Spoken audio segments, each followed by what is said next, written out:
Terima kasih pemirsa masih tetap bersama kami dalam NTV Prime. Anda tengah menyimak NTV Prime Dialog. Saya Doni De Keyser. 1,5 bulan jelang masa pendaftaran calon gubernur dan wakil gubernur Jakarta, nama Anies Baswedan dan Basuki Cahayapurnama atau Ahok melejit. Hasil survei terbaru dari Litbang Kompas menunjukkan elektabilitas Anies hampir 30%. Sementara Ahok secara mengejutkan mendaki di posisi 20%. Ada Ridwan Kamil dan Kaisang juga ternyata kalah jauh dari dua nama tadi. Apakah Pilgub Jakarta tahun 2024 ditakdirkan mempertemukan Anies dan Ahok? Saya sudah tergabung dengan narasumber yang kami hadirkan di studio dan juga melalui sambungan Zoom. Yang pertama adalah politisi PDI Perjuangan, yaitu Masinton Pasaribu, dan juga peneliti Litbang Kompas, Yohan Wahyu. Bang Masinton, apa kabar? Ya, baik Mas Doni. Makin ganteng aja. Siap. Terima kasih bersama kami. Mas Yohan dari Zoom, apa kabar Mas Yohan? Iya, terima kasih bersama kami Mas Yohan. Saya belum mendengar suara Mas Yohan nih, mudah-mudahan sudah di-unmute ya. Aman ya? Oke. Mas Yohan, sebelum Anda jelaskan dan saya juga akan konfrontir dengan Bang Masinton, saya ajak Anda berdua dan pemirsa, mari kita simak dulu tayangan yang berikut ini. Dari sekian nama yang masuk bursa bakal calon gubernur Jakarta, baru Anies Baswedan yang telah mengantongi dukungan dari partai. Penyokong Anies tidak lain adalah PKS yang memiliki kursi mayoritas di DPRD Jakarta. PKS dengan percaya diri bahkan menduetkan Anies dengan mantan presiden mereka, Sohibul Iman. Tapi PKS perlu mencari tambahan 4 kursi agar dapat mengusung duet aman. Adapun rival Anies di Pilkada 2017 silam, Basuki Cahayapurnama atau Ahok, belakangan ditimang-timang oleh PDI Perjuangan. Anies dan Ahok adalah dua tokoh dengan elektabilitas terbesar dalam survei Litbang Kompas yang digelar 15-20 Juni lalu. Anies 29,8%, sementara Ahok 20%.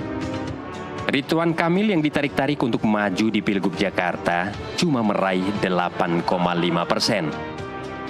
Adapun Kaisang yang begitu riuh dibicarakan cuma punya elektabilitas 1%. Sangat kecil. Dalam survei ini juga muncul nama Erick Thohir dan Sri Mulyani. Masing-masing punya elektabilitas 2,3% dan 1,3%. Apakah hasil survei Litbang Kompas ini bakal menguatkan PD Perjuangan untuk mengusung Ahok ke Pilgub Jakarta? Dan itu berarti duel jilid kedua antara Anies dan Ahok akan terjadi di panggung politik Jakarta November mendatang.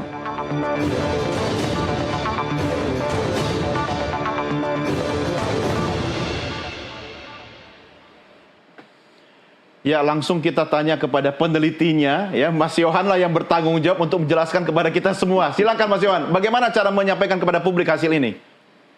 Iya, survei ini sebenarnya survei yang sudah kita rencanakan pasca pemilu ya, untuk menjelang pilkada. Jadi kalau langsung ke pertanyaan terkait tingkat elektoral, ini pertanyaan yang didesain kita pertanyaan yang terbuka. Ya. Pertanyaan terbuka itu memang kita tidak memberikan pilihan jawaban apapun ya terhadap responden. Kenapa? Karena ini masa ketika tidak ada calon, belum ada tahapan pendaftaran, belum ada calon yang secara resmi gitu ya, pasangan calon. Jadi memang kita sengaja memang membuka seluas-luasnya siapa kalau ketika survei dilakukan itu, pilkada itu dilakukan, siapa jawaban responden. Dan hasilnya memang sudah disampaikan tadi, dua nama teratas itu Pak Anies Baswedan 29,8%, Pak Basuki Cahayapurnama atau Ahok 20%, dan di bawahnya itu nama-nama yang tingkat elektoralnya di bawah 10% ya. Yang tertinggi di kelompok ini memang Pak Ridwan Kamil 8,5%. Jadi kalau kita merujuk pada cara bertanya siapa kalau sekarang itu Pilkada Gubernur Jakarta, jawabannya masih Anies dan Ahok yang paling tinggi. Ya memang memori warga Jakarta ini memang tidak bisa lepas dari dua nama itu ya. Dua nama itu adalah kontestan di Pilkada 2017. Jadi memang kita desain top of mind. Jadi siapa ingatan pertama warga Jakarta ketika dia ditanya kalau sekarang Pilkada itu siapa gubernurnya. Nah, itulah hasilnya. Jadi benar-benar murni ini memang mengukur tingkat ingatan, tingkat pengetahuan yang pertama terlintas dalam memori responden itu, inilah nama-nama itu ya. Tentu banyak nama-nama yang disebutkan ya, yang kelompok yang di bawah 1% itu banyak, tapi yang jelas dua nama itu, Pak Anies dan Pak Ahok itu memang menepati urutan teratas. Tapi menariknya kalau kita lihat dua nama ini juga memiliki tingkat resistensi yang relatif tidak jauh berbeda ya. Jadi misalnya Pak Anies di kelompok pemilih Pak Anies itu 39% itu kategorinya strong voter. Jadi strong voter itu pemilih loyal yang pasti memilih Anies gitu ya. Siapapun cawagupnya dari partai apapun Anies akan diusung, dia akan tetap memilih Anies.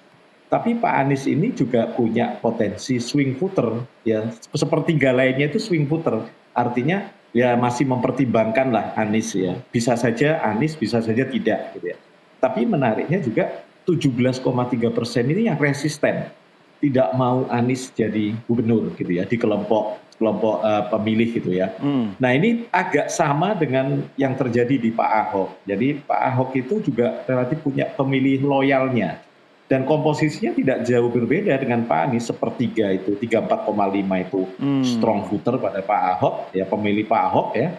Sementara sepertiga bagian juga bimbang, swing voter, dan 17,8% itu resisten pada Pak Ahok. Sama ya, mirip semua ya. Sama. Iya. Artinya memang dua orang ini punya karakter pemilih yang berbeda dan saling bertentangan gitu ya. Jangan-jangan memang Jakarta ini jatahnya Ahok sama Anies ya. Ya itu nanti Bang Masinton itu ya. Iya, tapi satu hal Mas Yohan, karena kontestasi terakhir yang melibatkan Basuki Cahayapurnama itu kan 2017 ketika face to face dengan Anies Baswedan. Artinya Anies dengan angka 30% itu merupakan hasil yang sudah di-maintain cukup lama sampai kemudian selesai jadi gubernur. Dengan angka 20% ditambah kekosongan 5 tahun, menurut saya Ahok itu hebat luar biasa. Karena dia sempat hilang 5 tahun begitu kan? Komentar Anda? Ya karena kita survei itu kan studi persepsi ya. Persepsi responden ini selalu dipengaruhi oleh konsumsi media, informasi media yang mereka konsumsi ya, baik di media mainstream maupun media sosial. Nah kalau kita lihat nama Pak Anies atau nama Pak Ahok itu kan selalu masuk pemberitaan ya. Bahkan baik sebagai waktu itu Pertamina, di Komisaris Utama Pertamina, kemudian politisi PDIP selalu masih masuk jadi sumber berita gitu. Dan ini wajar. Itu wajar, itu yang kemudian sedikit banyak memberikan kontribusi pengaruh pada persepsi publik gitu ya. Gitu sih. Oke, menarik. Berarti Bang Masinton, nama Ahok ini layak ditimbang-timbang begitu kan? Apalagi sudah jadi salah satu ketua DPP di PDI Perjuangan begitu kan Bang? Jadi kapan diputuskan ini sama DPP? Sebelum diputuskan kan tentu harus dibangun komunikasi dulu sama partai politik lainnya. Kenapa? Karena PDI Perjuangan tidak cukup kalau untuk ngusung sendiri. Perolehan kursi di DPRD Jakarta. Nah maka untuk memenuhi syarat mengusung tadi harus dibangun komunikasi. Jika umpama kami gubernurnya akan mengusung Pak Basuki Cahayapurnama, partai politik lainnya bagaimana? Mau nggak wagubnya gitu ya? Iya. Nah, artinya apa? Membangun komunikasi ini kan dia tidak bisa dalam waktu cepat begitu ya. Nah, maksudnya tentu, butuh apa? Butuh logistik atau apa? Ya butuh waktu lah. Bukan logistik membangun ya? komunikasi tadi itu. Nah, logistik berikutnya. Nah artinya bahwa ya ada pemahaman yang sama dulu nih. Cara pandang membangun Jakarta, kemudian figur yang akan dihadirkan dengan partai-partai politik lainnya. Nah kita kan harus realistis dalam konteks itu. Artinya apa? Dengan 15 kursi perolehan hasil pemilu legislatif di Jakarta 2024 ini, maka kami butuh dukungan 7 kursi lagi untuk bisa mengusung. Kan begitu. Nah inilah yang dijajakin terus. Menarik memang bahwa di Jakarta meskipun ada nama-nama yang diusung bahkan anak presiden sendiri, ya tingkat rasionalitas pemilih Jakarta itu ternyata tidak dipengaruhi oleh siapapun itu, mau anak siapapun. Nah Jakarta artinya tetap dia Lebih rasional lebih warganya. rasional dan melihat pengalaman serta rekam jejak dari kepemimpinan Pak Basuki Cahayapurnama sebelumnya. Ya termasuk Anies kan? Pak Anies sebelumnya, kan begitu. Sehingga kenapa kemudian kalau saya lihat tuh apa yang disampaikan dengan hasil survei Litbang Kompas menampakkan bahwa persepsi masyarakat itu memang ingin pemimpin yang memang benar-benar bukan coba-coba. Pemimpin yang punya rekam jejak, pemimpin yang bisa menata birokrasi, pemimpin yang pernah punya pengalaman memimpin. Emang yang Jakarta. coba-coba itu kayak mana itu Bang? Ya, yang coba-coba ya satu belum cukup umur, kedua minim pengalaman, kan begitu. Oh itu coba-coba ya? Ya itu ya coba-coba. Tapi kalau ada orang dalam kan aman lah itu ya? Ya buat Jakarta ternyata kalau kita lihat ini kata survei ya, kata Iya. Litbang Kompas ya, di Jakarta mental tuh, Iya, nggak ngaruh orang dalam ya? nggak ngaruh tuh, elektabilitasnya ternyata kecil kan begitu. Iya. Jadi kalau mahkamah adik dan kakak itu nggak ngaruh di Jakarta gitu ya? Nggak ngaruh lah, karena pemilih Jakarta itu lebih rasional. Oke, kalau lebih rasional artinya DPP juga akan mempertimbangkan secara rasional dong ya? Pastinya. Mempertimbangkan juga hasil survei dan sebagainya begitu. Iya. Apa yang jadi kendala? Kalau boleh saya katakan kendala, sehingga DPP masih menunggu momentum atau waktu yang tepat dan itu kapan itu Bang? Kendalanya itu tadi yang saya katakan di awal. PDI Koalisi. Perjuangan tidak cukup kalau mengusung sendiri. Kalau kemudian kita mendeklar, itu kan hal teknis saja. Kita deklar kemudian nggak bisa kita usung gimana? Nggak memenuhi syarat. Maka komunikasi ya sebelum kita deklar itu, komunikasi antar partai politik itu menjadi lebih penting, lebih utama gitu Pak Iya, Doni. iya. Tapi kan nama Ahok, saya harus konfirmasi Iya. ke Abang ya. Nama Ahok itu dari PD Perjuangan ditimbang-timbang oleh Sekjen, kemudian Iya. bukan cuma Ahok, ada Andika, kemudian ada Tri Risma hari ini gitu kan. Tapi dari semua nama-nama yang kemudian itu adalah kader tulen PD Perjuangan, Ahok lah mungkin yang punya nilai jual tinggi. Iya, kalau kita melihat dari Iya, hasil survei. survei ya, dan kita lihat juga bukan hanya survei, tapi potret di bawah begitu ya, masyarakat tuh ya. Kalau disodorkan siapa kira-kira gubernur atau calon gubernur ya, ke depan itu yang cocok, pasti muncul tuh nama Pak Ahok dan Pak Anies. Iya. Nah itu udah ada dalam top main warga Jakarta lah. Maka ketika Litbang Kompas menyajikan hasil surveinya, ya itu menurut kita ya seperti itulah 11-12 lah ya. gambaran. Iya. Artinya rasionalitas DPP akan sejalan dengan rasionalitas warga yang dikonfirmasi melalui hasil survei begitu. Betul. Oke. Nah, namun untuk memutuskan itu tadi kan nggak bisa Itu hak ketum ya? terburu-buru. Nggak bisa terburu-buru. Ya tentu secara mekanisme organisasi. Iya. Tentu tidak bisa terburu-buru karena itu tadi masih ada yang harus dikomunikasikan dengan partai politik lainnya. Nah, kalau kita lihat konfigurasi partai politik di Jakarta katakan begitu ya. Ya hasil dari Pilpres lalu lah. Partai yang kemarin ikut dalam mengusung pemerintah. Pilihannya kan sekarang kan itu Ya aja kan tuh, Abang juga mengusung pemerintah dulu. Enggak, 2024 ini. Pemilu Oh, oke. 2024. Yang kita Pilpres bicara. ini. Ya, karena kan yang dihitung kan basis hitungannya kan pemilu 2024. Iya, iya. Nah, maka kalau kita lihat kan hitungannya gabungan antara partai politik pendukung pemerintah, kemudian yang di luar pemerintah. Nah, kalau PDI Perjuangan mengajukan calon alternatif tadi, Pak Ahok umpama, nah kan harus bisa membangun komunikasi dengan partai-partai politik lainnya. Iya. Tambah 7 suara, 7 kursi kan Iya. gampang lah Bang. Nggak gampang menurut saya ya. Di Jakarta umpama di luar tadi ya, partai yang mendukung di dalam pemerintah kalau kita lihat konfigurasinya. Kemudian yang di luar pemerintah ada PKS, ada Nasdem, ada PKB. PKB Jakarta ya, Iya. DPP-nya belum putuskan, tapi Iya. PKB Jakarta itu sudah mendeklar Anies. Iya. Meskipun itu masih bisa dikomunikasikan, arti kan peluangnya sedikit ini. Iya, iya. Nah, kan Iya. gitu. Iya, sedikit Maka- bukan berarti nggak bisa kan? Iya. Iya, tinggal bagaimana komunikasi politiknya kan? Betul, artinya probability ininya kan tinggal diintensifkan aja tuh. Iya. Bahwa mungkin mengusung, mungkin. Kan begitu? Iya. Jika tadi ada partai yang ininya. Ya alternatif lainnya apa? Kan begitu? Iya, Bahwa iya, PDI Perjuangan kan tetap bagaimana sebagai partai kader, kalau kita prioritaskan tuh kader pertama untuk nomor satunya. Iya. Ya alternatif berikutnya kan kita harus siapkan opsi-opsi lainnya. Apakah Partai itu- kader kan pasti memprioritaskan kadernya. Iya, betul. Bukan berarti tokohnya di PDIP kan begitu, dikaderkan gitu. Enggak lah, kalau Pak Basuki Cahayapurnama kan Bukan sejak bukan lama Pak sudah. Ahok misalnya Iya. ada nama-nama lain mungkin akan mendampingi atau ketika ada wacana, ya saya nggak tahu mungkin atau tidak, mungkin Ahok Anies malah jadi satu perahu begitu. Kalau syaratnya memungkinkan. Oke, tahan di situ dulu Bang. Tahan di situ dulu. Saya mau tanya lagi ke Mas Yohan soal resistensi Iya. tadi yang 17 sekian persen itu, Anies dan Ahok kan sama angkanya kan? Kalau dirinci Iya. lagi kira-kira tercermin nggak dari survei Anda? Resistensi itu karena apa saja?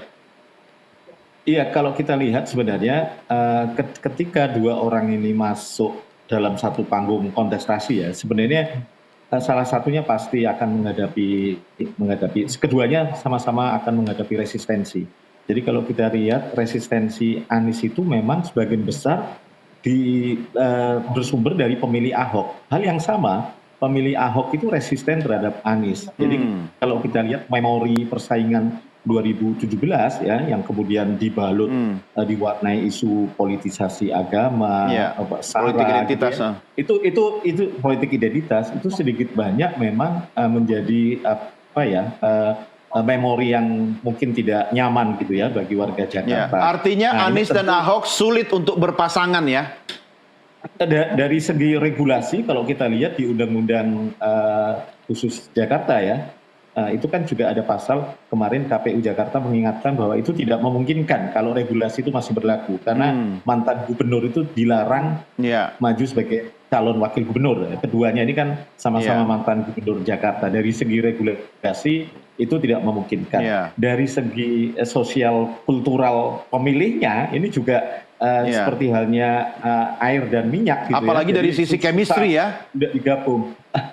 bisa saja. Jadi saya pikir ini juga mungkin akan menjadi pertimbangan partai-partai ya. Tadi sepakat Bang Masinton, ini kan masih panjang meskipun waktunya 1,5 bulan, 2 bulan gitu ya, pendaftaran 27-29 Agustus, ini bagi partai waktunya masih cukup gitu ya. Tapi bagi kita orang awam ini udah deket ini, kita ingin tahu nih. Karena kalau kita lihat 30% dari masyarakat, dari responden kita, itu masih bingung menentukan karena memang belum ada sosok-sosok yang relatif pasti. Iya. Dalam artian pasti itu partai sudah mengusung, partai sudah berkomunikasi, ada pasangan, itu sedikit banyak akan membantu responden untuk menjawab. Karena itu desain pertanyaan kami memang sengaja top of mind gitu ya. Nanti Iya, iya. ketika KPU sudah menetapkan pasangan calon, baru kita memang sudah mengkerucut ke pasangan calon yang Iya, setuju. sudah sah Bukan gitu ya. bukan cuma Mas Yohan yang sudah mulai gelisah, ya kan ngeri-ngeri sedap. Orang media juga kayak kami nih Bang, ya sudah mulai tiap hari nanya orang DPP ini bagaimana ini, bagaimana ini. Tapi katanya tenang, sabar. Oke. Jawabannya template semua tuh.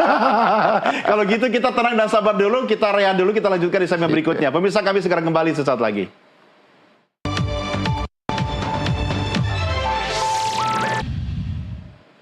Jadi kira-kira pemirsa, jadi nggak ya Ahok sama Anies akan berduel? Sebelum kita buat satu kesimpulan berdasarkan juga hasil risetnya Mas Yohan Wahyu dan teman-teman Litbang Kompas, kita coba refresh lagi bagaimana komposisi sebaran kursi di DPRD Jakarta, hasil pemilu yang sudah, oke, kita sudah siapkan grafisnya, kita lihat sama-sama ini. Kalau PKS kemarin kan sudah declare ya Bang ya, dengan Anies dan Sohibul Iman ya sebagai cawagup dengan 18 kursi. Kemudian partainya Bang Masinton ada 15 kursi, berarti masih kurang 7 ya Bang ya? Kurang 7 kursi. Kemudian disusul dengan Gerindra, kemudian Nasdem, Golkar dan PKB serta PAN masing-masing 10 kursi. Kemudian ada Partai Demokrat di situ dengan 8 kursi sama dengan PSI dan 1 kursi diraih oleh P3 dan juga Partai Perindo. Kalau Abang lihat, Bang Masinton lihat, Ya. PDI Perjuangan ini paling cocok dengan warna apa ini? Nah ini kalau dengan PKB umpama, ya kalau kita lihat konfigurasi ininya ya, PKB 10. artinya dapat tuh. Kalau dengan PKB bisa dapat. Nah, tapi kan PKB juga belum memutuskan. Ya. Artinya masih bisa. Masih kan bisa gitu. digoyang. Jakartanya sudah mengumumkan Anies, tapi DPP-nya belum. Kan belum yang pusat Iya. mutusin. Nah PKS sudah mengumumkan Pak Anies juga kan baru 18 kursi. Ya. Belum dia cukup masih juga. kurang. Nah sementara Nasdem belum mengumumkan apa-apa, Gerindra juga belum mengumumkan. Nasdem Golkar juga belum. aromanya sudah kebaca kali ya. Ya. Kalau mau sama dengan Pilpres begitu ya. Ya, bisa ikut yang ke pemerintah, bisa ikut ke yang di luar pemerintah. Oke. Kita juga belum tahu kan Iya. begitu ya. Kan koalisi di Pilpres tidak melulu harus di copy paste dengan di Pilkada iya, kan. benar, Iya. benar. Terus partainya AHY gimana? Nah, partai Pak AHY kecenderungan dengan koalisi pemerintah. Iya, karena sudah Gabungan jadi menteri partai begitu ya? pemerintah partai-partai pemerintah. Nah, kalau kita lihat Golkar ya dengan pemerintah, PAN juga Iya. begitu. Nah, artinya kan memang ruangnya sangat sedikit. Iya. Praktis Itu tinggal dengan nggak PKB. dijawab tuh yang 8 kursi juga tuh PSI itu. Ya, kan partai pemerintah. Oh, nggak dikomentarin tuh. Ya, itu Itu kalau Pilpres kan beda sama Pilkada. memang benar, tapi kalau kita lihat di Jakarta, konfigurasi di Jakarta ya, Pilkada di Jakarta, partai-partai politik yang tergabung dalam gabungan pengusung pemerintah, itu kecenderungan pengen satu calon mereka kan. Kan kalau kita lihat kan begitu kan. Oke. Nah, kemudian yang di luar itu ya PKS, PKB, Nasdem dan PDI. Iya kan? Lainnya kan cuma ada satu-satu ya. P3 dan Perindo. Artinya bahwa kita ya harus lebih intens lagi untuk membangun komunikasi. Tapi lucu loh Bang, kalau PD Perjuangan sama PSI, misalnya Ahok Cagup, Kaisang Cawagup. Ya, lucu kan itu harus dibangun komunikasi kan. Nggak, rasional nggak menurut hitung-hitungan politik Abang? Kalau saya lihat ceruknya sama tuh. Nggak menambah.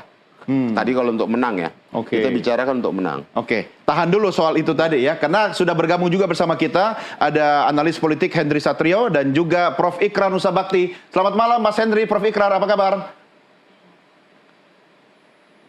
Selamat malam. Siap. Baik. Terima kasih bersama kami. Saya ke Mas Hendry dulu. Mas Hendry, kira-kira Anies Ahok akan rematch nggak nih menurut Anda? Kalau Aniesnya di Pinang Kim ya bisa rematch gitu ya. Tapi kalau kemudian Anies di Pinang Kim, PKS-nya juga ada di Kim gitu ya. PDI Perjuangan yang nggak cukup ya nggak akan terjadi rematch. Jadi yang paling penting juga sebelum kita menjawab pertanyaan akan rematch atau tidak, PDI Perjuangannya ini sama siapa? Iya. Karena ini agak sulit nih, kalau PDI Perjuangannya sendirian, kan nggak cukup, dia nggak bisa ngusung Ahok. Nah sementara Ahok sendiri, Anies sendiri itu kan kelihatannya akan diusung oleh PKL. Jadi sebetulnya kalau hitungan matematika, Anies versus Ahok ini sulit terjadi rematch. Gitu. Kecuali kemudian partai pemerintah mengizinkan PDI Perjuangan menjadi peserta dengan menyisakan misalnya PKB silakan bantu PDI Perjuangan. Nah itu mungkin PDI Perjuangan kemudian mendorong Ahok sebagai calon. Tapi kalau kemudian secara matematika kelengkapan kursi itu nggak bisa, maka akan sulit. Saya sih sampai hari ini justru percaya sulit itu Anies Ahok terjadi karena ada dua sebetulnya misteri yang saya nggak ketemu alasannya. Yang pertama adalah saya nggak ketemu alasan sampai hari ini kenapa kartunya Anies Baswedan mesti dihidupkan oleh rezim. Rezim ini kita bicara Jokowi dan Prabowo. Yang kedua adalah saya juga nggak ketemu alasannya kenapa PDI Perjuangan dipersilahkan untuk mencalonkan jagoannya oleh rezim. Karena kan Pak Jokowi pasti happy banget kalau PDI Perjuangan nggak bisa mencalonkan calon ya. Jadi malah saya menduganya itu adalah sangat mungkin Anies Baswedan bersama tim ya yang wakilnya sangat mungkin juga Kaisang, sehingga terjadi kotak kosong. Lawannya kotak kosong karena PDI Perjuangan juga nggak cukup kursinya. Jadi itu settingan rezim menurut Anda untuk mengunci gitu ya? Ya, dan itu adalah salah satu cara juga menjadikan Kaisang gubernur Jakarta. Kenapa demikian? Karena di tengah-tengah jalan Anies bisa ditawarin jadi menteri, otomatis bisa mau tuh. Jangan-jangan. Jadi masih ada skenario-skenario lain. Kalau Anies mau, misalnya ada perjanjian nih, Mas Anies kartunya saya hidupkan ya. Tapi 2 tahun lagi jadi gubernur. Setelah itu Mas Anies akan jadi menteri dan menyerahkan tampuk gubernur kepada Mas Kaisang. Nah, kok Mas Hendry kayaknya yang lebih tahu ini sekolah skenario kayak begini ya? Anda konsultannya istana ya? Bukan, karena MA sudah membuatkan jalan. Buka jalan. Nah, tapi Kaisang cuma 1% loh Mas surveinya dari Litbang Kompas elektabilitasnya. 1% 1% kan nggak dibantu Anies. Kalau dibantu Anies kan yang penting dia menang. Kalau dia udah menang jadi wakilnya, Anies yang kemudian menerima jabatan sebagai menteri yang dijanjikan tidak akan di reshuffle sampai 2029 gitu ya. Ya Kaisang bisa jadi warga Jakarta gitu. Selama Terus? kan warga Jakarta punya Wagub Gibran, punya Gubernur Kaisang, punya Wapres Wapres Gibran. Oh, terus Gerindra di Jakarta gigit jari dong. Kenapa? Nggak dapat posisi Gub dan Wagub. Dapat lah, itu kan begitu Kaisang jadi gubernur kan Wagubnya dari Gerindra. waktu itu. Oh, oke. Jadi ngantri nih ya ceritanya ya, tinggal. Ini saya analisa liar banget emang Don. Iya, oh perlu itu. kelihatannya untuk Ya, Bang seperti- Masinton untuk sampai seperti tertawa-tawa ini di sebelah saya nih. Entah tertawa Iya, kaget untuk atau seperti sebenarnya Pak sudah Jokowi tahu ini. Harus ada analisa-analisa liar gitu. Betul, setuju, Karena dia setuju. kan memang liar tuh, berubahnya drastis Pak Jokowi itu. Oke, saya Mungkin mau. Prof. Ikrar bisa. Nah, makanya saya tanya ke Prof. Ikrar sekarang, apakah Prof. Ikrar akan seliar Mas Henry atau bahkan lebih liar analisanya? Silakan Prof. Ya, ini sebenarnya pertemuan kita yang kedua ya Don ya, Betul. membahas tentang rematch-nya Anies Ahok, dengan iya. Ahok gitu kan. Dan memang dalam pertemuan pertama kemarin saya melihat memang agak sulit gitu ya. Iya. Tapi Cuma Prof kalau jangan lupa melihat hasil riset sekarang- Kompas ini kan memperkuat dialog kita kali ini. Iya, apalagi kita tahu ya dalam kasus Banten ya itu kan Anda tahu bahwa beberapa partai politik kan mendukung Iya. termasuk PKS ya mendukung apa Betul. namanya calon yang boleh dikatakan sama-sama menjadi mantan apa namanya itu mantan wali kota lah gitu Iya. kan. Sementara Airin itu kan baru didukung sama Golkar gitu kan. Betul. Dan kemudian kita tahu bahwa kelihatannya Golkar lagi ancang-ancang apakah dia akan berkoalisi dengan PDIP aja ataukah juga ngajak Demokrat di Banten Iya. gitu kan. Iya, iya. Nah, dalam kasus di mana Golkar sudah telak-telak menolak tawaran untuk maju di Jakarta gitu ya.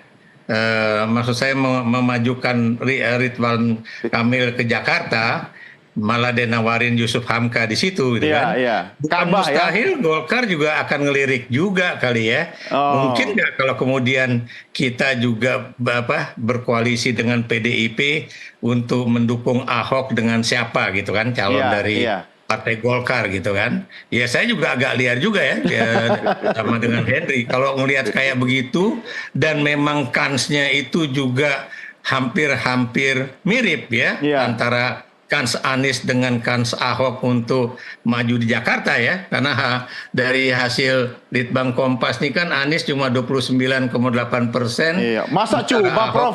20% 29 itu gitu kan. bukan cuma loh Prof, gede loh itu Prof. Oh iya maksud saya, iya tapi ini kan maksudnya untuk jadi gubernur dan wakil gubernur kan mau tidak mau tetap 50% plus Iya, satu. iya. Gitu kan. Ada Kalau 30%-an tiga yang belum calon, menjawab ya. Prof.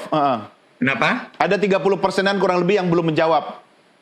Betul ya. Yang belum menjawab memang 30% ya. Jadi masih mungkin lah ya. Tidak tahu dan tidak jawabnya kan masih 30% ya. Betul. Dan Anda juga tahu bahwa tampaknya dukungan terhadap Ahok itu muncul kembali begitu loh. Maksud saya tidak ada lagi ketakutan baik di kalangan Islam, di kalangan non-Muslim ataupun di kalangan saudara-saudara kita yang Tionghoa ya untuk kemudian mendukung Ahok ya. Sementara demikian juga ya, tidak ada perbedaan antara misalnya Muslim, non-Muslim ataupun pribumi atau non pribumi dalam kaitannya dengan pendukung Anies Baswedan. Jadi sama-sama aja ya. Dan karena itu menurut saya ini bukan mustahil ya kampanye kenceng-kencengan antara Anies dengan Ahok di Jakarta itu bukan mustahil akan bisa menimbulkan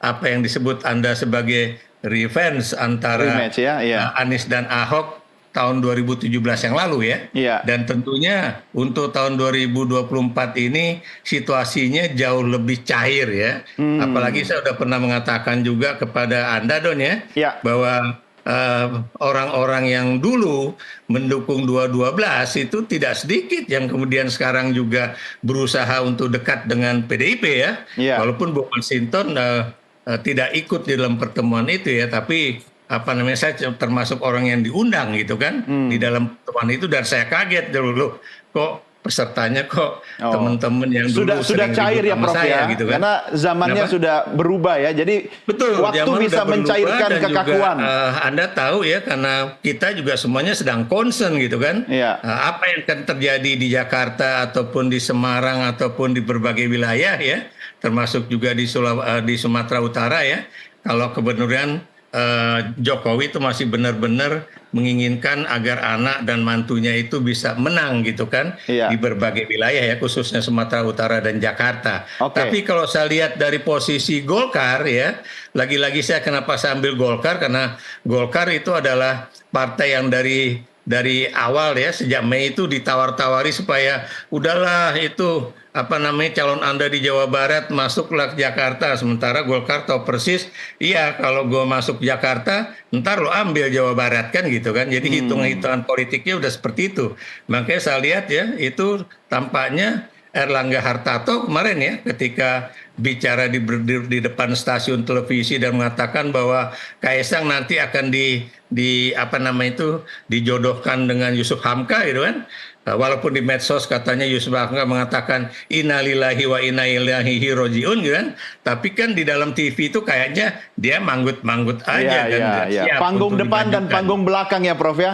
Betul. Oke. Betul. Jadi, Nah, Prof, jadi ini- saya melihat bukan mustahil, Oke. bukan mustahil. Bukan Ini mustahil, akan ya. maju, Dan ini yang Apalagi tuh Mas dikatakan- Johan Wahyu sebagai peneliti udah manggut-manggut aja, kayaknya bener juga nih. Iya, kayaknya. Anda semua provokator ya, Prof Ikrar, Saidri provokator yang harus direspon sama Abang nanti, tapi nanti ya di segmen berikutnya soal analisa-analisa liar tadi, termasuk skenario-skenario liar tadi. Kita rehat sejenak, kita segera kembali sesaat lagi, tetap bersama kami.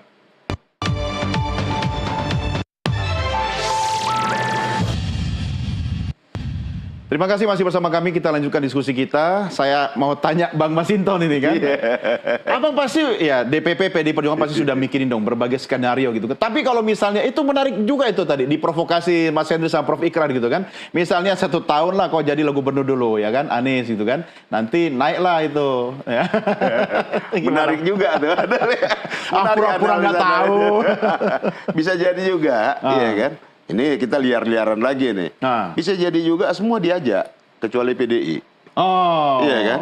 PDI ditinggal ya? Ya PDI nggak bisa nyalon, kemudian Anies juga nggak bisa nyalon, iya kan? Mereka munculkan calon sendiri lawan Iya, bisa, kota kosong, ya bisa aja. Nah ini kan kita bicara tadi tentang keliaran itu tadi ya. Iya. Tapi kalau dalam ininya kita lihat bahwa Jakarta ini ya udahlah, kita biarkan nih koridor demokrasi ini biar berjalan lah, ya. Apa yang dilakukan di Pilpres lalu, udah jangan diduplikasi kembali di Jakarta. Abang ngomong ke Nah, itu penonton tadi. atau ke istana ini? Ya, Barusan. kita kan ngomongnya di Nusantara TV nih. Ya, tapi arahnya tujuannya mau kemana ini? Iya, ya kita nggak bicara kemana, kita bicara tentang bagaimana demokrasi itu harus kita jalankan. Iya, tapi Jakarta Aturan ini itu battle harus Bang. kita- Semua berlomba-lomba di sini. Lah iya, maka tadi kenapa tadi muncul ide liar tadi? Iya kan? Karena itu tadi, karena semua aturan bisa dirubah seketika. Nggak ada pakem yang bisa memandu kita menjalankan demokrasi ini, ya, dengan norma yang ada. Ya aturan bisa dirubah seketika. Ada MK, ada MA, Iya. begitu ya. Udah rusak ya Bang ya? Nah, ya udah, jadi kan Yang rusak muncul siapa lah. emang? Yang rusak kan ya dari pusat kekuasaan. Oh. Kan begitu. Istana maksudnya? Ya benar. Ya. Lah iya, gunakan instrumen MK, gunakan instrumen MA, kan begitu. Nah, artinya apa? Apa yang disampaikan baik itu tadi Bung Henry, Prof Ikrar, ya. Karena memang melihat tidak ada kepastian, semua bisa dirusak atau seketika gitu loh, tatanan yang sudah ada begitu Iya. ya. Nah, jadi maka ya kita bisa liar lagi nih. Kan begitu ya, seliar Pak? apa PD Perjuangan? Saya membaca tadi bisa lebih liar lagi gitu kan. Semua partai diajak, PDI ditinggalkan, kemudian Anies pun tidak bisa dicalonkan. Kalau Bang, misalnya begini Bang Masinton, ya kita bicara politik adalah kekuasaan, ya kan? Kalau tidak bisa kita lawan, ya kita bergabunglah sama-sama. Ya tapi nggak begitu juga, bahwa politik itu kekuasaan, iya. Kekuasaan itu kan harus diraih dengan cara apa? Apakah dengan menghalalkan segala cara, merubah aturan apa segala macam? Kan nggak gitu juga. Kenapa tidak? Apa? Kenapa tidak? Ya makanya itu kan ada etika, ada norma di luar hukum yang tertulis tadi itu. Nah maka bahwa partai butuh kekuasaan, butuh merebut kekuasaan melalui jalan yang secara demokrasi prosedural tadi. Kita kan sudah mengambil jalan itu, bukan jalan melalui jalan di luar jalan hal-hal pintas, prosedur. jalan orang dalam. Yang prosedural ini ya tidak boleh dimanipulasi dengan cara-cara menggunakan instrumen hukum tadi itu, baik MK maupun MA mau lembaga peradilan lainnya. Memanfaatkan kekuasaan ya. Ya bahwa semua butuh kekuasaan, udahlah itu naluri politik itu seperti itu. Tapi di atas kekuasaan tadi ada norma dan etik yang harus menjadi kesepakatan bersama. Ya, mungkin dalam kamus yang Anda tadi katakan pusat kekuasaan itu dua kata norma dan etik itu tidak ada, Bang. Iya, itu yang rusak kan berbangsa. Saya kasih contoh begini. Kalau nggak salah Libanon, kemudian ada Tanzania. Libanon itu presidennya kalau dari non-Muslim, perdana menterinya dari Muslim. Ya kan begitu. Ya. Itu di Tanzania juga begitu. Ya. Kalau presidennya non-Muslim, menterinya yang Muslim. Ya. Sebaliknya begitu. Ya. Apakah itu ada? Kalau Tanzania tidak ada dalam bentuk konstitusi tertulisnya, tidak ada, gitu loh.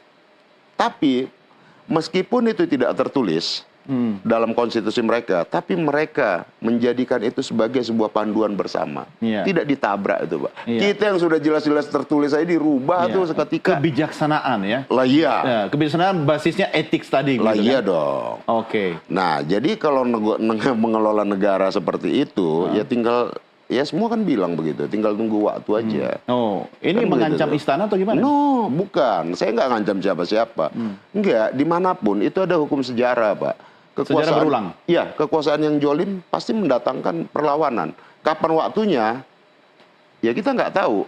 Tapi bahwa apakah orang bisa terima dengan situasi yang semena-mena tadi? Hari ini bisa diterima, bukan diterima, terpaksa aja sebagai sebuah realita politik seperti itu. Tapi nyatanya, ya kan, suasana kebatinan itu kan tidak bisa diterima, Pak. Iya. Ada waktunya juga ya? Lah, di mana-mana kan begitu. Revolusi Prancis terjadi kan begitu. Di berbagai negara lainnya terjadi revolusi pemberontakan terhadap kesemena-menaan itu kan begitu. Iya, Abang sih berani ngomong begitu. Kalau aku lebih jauh lagi nanti pemretku ditelepon ini. Ya, kita rehat dulu lah ya. Saya harus ke Mas Yohan habis ini ya sama Mas Henry dan juga Prof Ikrar. Karena PR-nya Mas Yohan untuk menjawab berdasarkan data itu wajib hukumnya. Tapi kita tarik nafas dulu ya Bang ya. Siap. Kami segera kembali pemirsa, ketemu Anda sesaat lagi. Tetap bersama kami.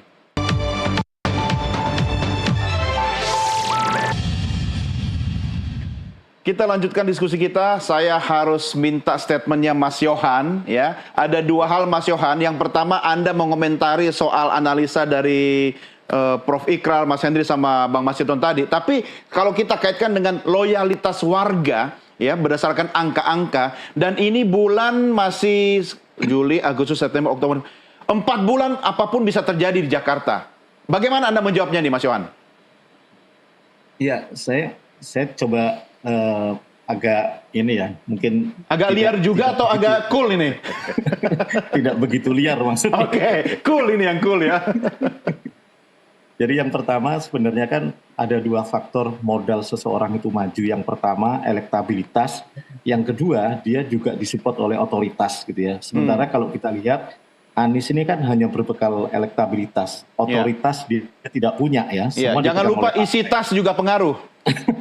Sementara hal demikian juga Pak Ahok ya, meskipun elektabilitas juga relatif tinggi seperti halnya Pak Anies, otoritas juga meskipun kader partai tidak dipegang Pak Ahok gitu ya. Jadi sebenarnya segala kemungkinan pasti bisa terjadi. Politik itu seni kemungkinan. Kalau menuju pertanyaan apakah mungkin terjadi rematch, mungkin saja, tapi dengan peluang-peluang yang saya sepakat Prof. Ikrar tadi, jika kemudian ruang itu juga terbuka bagi PDIP untuk kerjasama dengan partai lain. Ya. Tapi Bang Hendri tadi juga menarik, Bang Hendri lebih lihat lagi bahwa ini otoritas istana yang sebenarnya banyak berpengaruh gitu ya. Bukan otoritas Bayangkan istana kata Mas Henry, rezim katanya. Jadi elektabilitas tidak akan artinya tanpa otoritas. Jadi kalaupun seperti Bang Masinton tadi, peluang itu bisa saja terjadi. Oke, kita Ya. nafikan dulu. Jadi elektabilitas, meskipun kita cuma bermain. 1%, kalau ada otoritas bisa Iya. ya jadi ya. Iya, bayangkan kemudian kalau Anies Ahok tidak dapat tiket, semua partai sepakat Ya. mengajukan kadernya masing-masing sesuai selera masing-masing. Ruang calon perseorangan juga sudah tertutup ya, sudah selesai prosesnya. Sekarang hanya ruang dari partai politik. Itu Ya. bisa saja terjadi gitu loh. Ya. Tapi sekali lagi pengalaman 2019, 2014 dan 2019 itu kan juga rematch juga gitu ya. Ya. Dan itu juga merujuk hasil survei. Artinya memang partai tidak sesederhana itu kemudian menafikan urusan elektabilitas gitu. Ya, jadi Mas Yohan, Hampir daripada semua. PDIP ditinggalkan, boleh jadi lebih baik skenario Ahok maju sama Kaesang. Bisa nggak? Ya mungkin saja segala Ya. kemungkinan bisa. Anda tidak usah bahas terjadi, soal gitu ya. chemistry, itu urusannya abang nanti ya. Nah, ada hitung-hitungannya gimana kira-kira menurut Mas Yohan? Ya, saya pikir tentu akan secara psikologis relasi PDIP dan Pak Jokowi kan saat ini tentu akan ada beban psikologis ya. Tentu Ya. itu PR-nya itu dulu. Apakah memungkinkan Ahok dan Kaesang menyatu gitu ya. Psikologi antara relasi psikologi itu yang mungkin akan menjadi jawaban dan Pak Masinton lebih paham itu. Apakah memungkinkan itu. Tapi sebenarnya yang paling memungkinkan ya relasi psikologis antara Anies dan PDIP yang Ya. sebenarnya juga sudah dibangun ya wacananya dengan Mbak Puan memuji Mas Anies kemudian memuji balik. PDIP menarik, Pak Anies menarik. Saya pikir sinyal-sinyal itu relatif secara psikologis lebih ada sinyalnya gitu ya, Ya, dibandingkan Pak Ahok dengan Kaesang yang Ya. tadi disebutkan. Oke, baik. Mas Henry, ya bicara soal sinyal-sinyal kan, kalau politisi itu kan kasih sinyal itu udah biasa. Tapi yang jadi mana, yang PHP mana, kadang-kadang juga bingung kita. Mas Henry, kira-kira dalam waktu 4-5 bulan ke depan, ya, akankah muncul kemudian intervensi otoritas untuk membuat peta atau strategi yang sudah kita diskusikan, termasuk seliar yang Anda katakan tadi, itu bisa mentah atau bubar sama sekali, Mas Henry? Kalau menurut saya sih gini, yang perlu diingat pertama adalah jalan buat Kaesang itu sudah dibuatkan oleh MA ya. Ya. Jadi MA tuh udah berdarah-darah lah bikin jalan itu. Sehingga saya nggak yakin kalau jalan itu tuh nggak dipakai gitu sama Mas Kaesang. Dan mungkin orang-orang terdekatnya Mas Kaesang lah ya. Saya nggak mau nyebut Pak Jokowi, jadi orang terdekatnya Mas Kaesang. Nah itu pasti akan dipakai. Kemudian yang kedua, sehingga saya kok yakin siapapun nanti yang disetujui untuk jadi wakilnya Mas Kaesang itu dalam 2 tahun 2 tahun setengah itu mungkin akan mundur dari jabatan sebagai gubernur, entah itu sebagai menteri atau memang dipercaya untuk jabatan lain gitu ya, sehingga Mas Kaesang bisa menjadi gubernur Jakarta gitu. Nah, jadi kan komplit ya, Mas Gibran jadi capres, jadi wakil presiden, kemudian Mas Bobi jadi gubernur Sumatera Utara, Mas Kaesang jadi gubernur di Jakarta gitu ya. Itu sangat mungkin terjadi. Nah, kemudian juga memang bisa juga kita berhitung jalan ketiga seperti yang disampaikan Prof. Ikrar dan Mas Yohan tadi, bahwa mungkin juga akhirnya tidak ada Anies, tidak ada Ridwan Kamil, tidak ada Ahok. Ya. Gitu, yang ada hanyalah calon-calon dari partai-partai politik yang akan bertarung di Jakarta. Nah, kalau kemudian jalan ketiga itu terjadi, ya sangat mungkin kemudian Mas Kaesangnya bergeser ke Jawa Tengah. Nah, di Jawa Tengah ini juga bukan masalah yang ringan karena ada Ahmad Lutfi yang katanya sudah mendapatkan blessing dari Pak Jokowi. Ada juga Pak Sudaryono yang sudah mendapatkan blessing dari Pak Prabowo. Jadi sih kalau saya di Jakarta ya khususnya, yang pertama selama ada variabel Mas Kaesang di Jakarta, saya kok menduganya dia akan menjadi wakil siapapun dan kemudian wakilnya nantilah yang akan menjadi menterinya Pak Prabowo dan akhirnya Mas Kaesangnya bisa maju sebagai gubernur.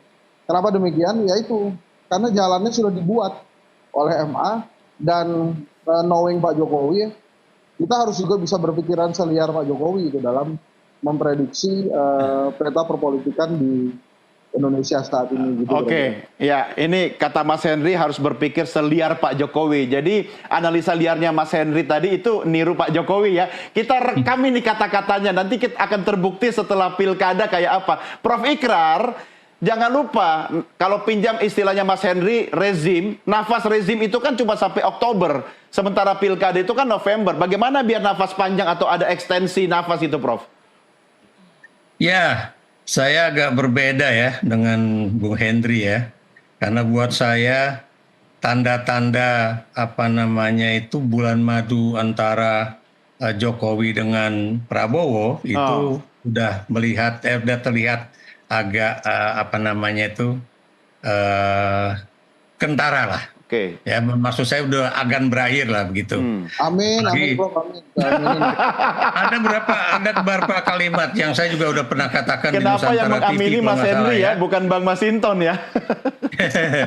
Jadi pertama misalnya Prabowo kan bilang bahwa kita itu apa namanya itu di dalam pemilu bukan cuma ingin mendapatkan kekuasaan, Iya. kekuasaan baik untuk diri, untuk partai, untuk keluarga atau untuk kroni ya, tapi untuk rakyat gitu kan. Di situ aja dia udah mulai menyindir-nyindir gitu kan bahwa kekuasaan itu bukan untuk dinasti dan sebagainya gitu. Dan kemudian kalau Anda lihat juga ya, Jokowi itu di dalam pemilu presiden kemarin itu hampir-hampir nggak ada pengaruhnya di dalam di Jakarta khususnya ya. Iya, Karena kan iya. Anda lihat antara Anies dengan Prabowo ya, jadi Anies Muhaimin dengan Prabowo Gibran itu kan selisihnya cuma bisa dihitung dengan matematik yang boleh dikatakan nggak sampai ratusan ribu atau bahkan mungkin nggak sampai ribuan begitu Iya, kan iya. selisihnya loh ya. Betul. Jadi itu ya. Dan apalagi kalau nanti Jokowi sudah lenyap dari kekuasaan 20 Oktober itu tentunya dia juga tidak bisa lagi mempengaruhi partai Golkar ataupun Gerindra ya. Apalagi kita tahu juga ya Gerindra tentunya juga ingin independen lah atau Prabowo juga ingin independen Iya, lah. iya. Dan kalau tadi pikiran liar dari Henry yang mengatakan bahwa nanti mereka akan mengumpul partai-partai itu seperti terjadi sekarang di Sumatera Utara gitu ya. Banyak banget yang mendukung Bobby juga sekarang mungkin akan direkayasa politik seperti itu juga di Jakarta. Believe it or not ya. Kalau itu terjadi, saya yakin yang menang itu kota kosong. Kalau memang itu Kaisang dimajukan ya. Kenapa demikian ya? Karena pendukung Anies dengan pendukung Ahoknya banyak loh individu. Belum lagi warga Jakarta yang bukan pendukung mereka yang enak sama Jokowi itu akan banyak juga ya. Apalagi gini, kalau kita lihat ya di dalam hasil polling Litbang Kompas ini Kaisang itu hanya mendapatkan dukungan itu 9,8% loh ya. Dan kemudian yang tidak akan memilih Kaisang itu 41,8%. Walaupun yang mungkin akan memilih katanya 33,8%. Tapi kalau Anda bandingkan dengan siapa pemilih Anies dan siapa pemilih Ahok, itu angka di antara dua mantan gubernur DKI ini apa itu nggak berselisih panjang lah gitu, nggak berselisih jauh lah. Dan tadi saya juga katakan bahwa kalau memang maju 3 orang dan tidak ada yang bisa memenangi Pilkada Jakarta satu putaran, believe it or not, siapapun yang maju di putaran kedua, apakah Ahok ataukah Anies, itu pasti suara akan lari ke situ dan tidak akan lari ke suara dari istana gitu kan. Apalagi Anda tadi saya sudah katakan bahwa sampaknya Erlangga dan Partai Golkar sudah mulai menunjukkan giginya ya untuk berani mengatakan tidak pada Jokowi ya. Dalam kasus misalnya udahlah lo masuk Jakarta aja Ridwan Kamil. Apalagi kalau ada hasil Litbang Kompas ini dibaca sama Erlangga Hartarto, makin juga takut dia untuk mengajukan Ridwan Kamil karena dia cuma dapat 24,0% gitu kan keterpilihannya di Jakarta. Jadi Ya. itu yang saya katakan bahwa coba aja majukan seperti kasus di apa namanya itu Surakarta tahun 2019 yang lalu ya, ketika Gibran maju sebagai calon apa namanya itu wali kota ya. Anda Ya. tahu tidak ada satupun partai politik yang mengajukan calon lain menantang Gibran. Kenapa demikian? Karena mereka tahu persis Gibran pasti akan menang. Makanya Oke. kemudian dibuatlah Ya. calon apa namanya itu, calon yang boleh dikatakan boneka lah begitu. Ya, Tapi baik. kalau di Jakarta nggak mungkin Nggak mungkin ya, dimajukan Prof. calon boneka, nggak akan Ya. laku. Oke, Prof. Dimajukan Kaisang, saya yakin nggak laku juga.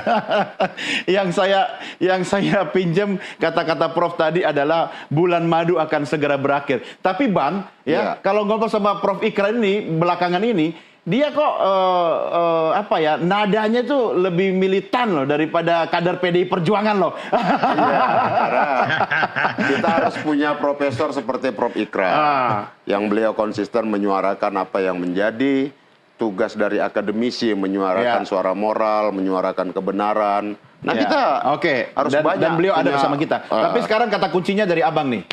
Silakan, Ya. bagaimana nih? Untuk Jakarta, Ya. ya tentu kita berharap ya, kami sendiri PDI Perjuangan berupaya untuk menghadirkan kontestasi Pilkada Jakarta ini dengan kader-kader yang memang mumpuni. Bukan kader yang memang nggak punya rekam jejak ya. Artinya kader yang memiliki rekam jejak untuk dikontestasikan ya dalam Pilkada Jakarta. Nah, tentu semua kami harus membangun komunikasi antar partai politik tentunya agar bisa mengusung gubernur dan wakil gubernur dari Jakarta. Nah, itulah tugas sebagai partai politik yang kami lakukan hari ini. Karena juga memang ini berkejaran dengan waktu. Bagaimanapun Jakarta butuh kepemimpinan yang berpengalaman, kepemimpinan yang di satu sisi kota modern, kemudian tanpa melupakan aspek keberpihakan terhadap rakyat Jakarta sebagai warga yang memang banyak tinggal di pemukiman yang masih kumuh, terus kemudian mengatasi persoalan perkotaan gitu ya, dan lain sebagainya. Nah, maka kepemimpinan Jakarta itu ya nggak boleh pemimpin yang memang coba-coba. Ya. Kita mau tarung nih Jakarta sebagai kota global, kota yang memang kita lihat ya, di mana kota-kota di berbagai negara itu ditata secara serius, benar. Baik itu bangunan fisiknya, baik itu lalu lintasnya, baik itu sanitasi, air dan segala dan serta berbagai macam problem perkotaan yang itu memang butuh kepemimpinan yang memahami, punya karakter ya, dan keberpihakan terhadap rakyat kecil tadi. Bang, idealnya begitu. Iya. Tapi kita juga tidak bisa menutup mata pada realitas politik. Iya. Ya. Dan mungkin saja berbagai skenario termasuk skenario liar kata Prof Ikrar dan Mas Hendy tadi itu bisa terjadi. Nah, dan PDI Perjuangan juga mungkin bisa lebih liar daripada itu dengan mungkin memajukan Ahok dan pasangannya Kaisang begitu ya. Mungkin kan? Dalam politik tidak ada yang tidak mungkin, tetapi kita coba memperbandingkan. Ya.